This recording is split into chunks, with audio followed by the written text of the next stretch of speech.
Welcome to our channel. If you want to cancel your Max subscription, formerly known as HBO Max, follow these step-by-step instructions to properly terminate your membership and avoid future charges. Step 1. Open your web browser and go to the Max website at max.com. You cannot cancel through the Max mobile app. Step 2. Click Sign in and log in using your Max account credentials, which may be through email, Google, Apple, or your TV provider. Step 3. After logging in, click on your profile icon in the top right corner of the page. Step 4. Select Account or Subscription from the drop-down menu to access your account settings. Step 5.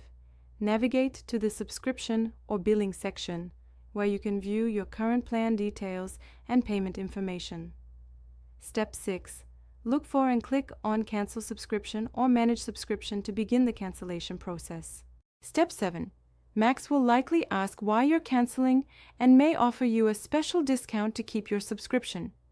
Choose your reason or skip if optional. Step 8. Confirm the cancellation when prompted.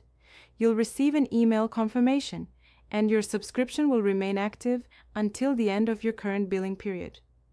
Don't forget to like this video and subscribe to our channel.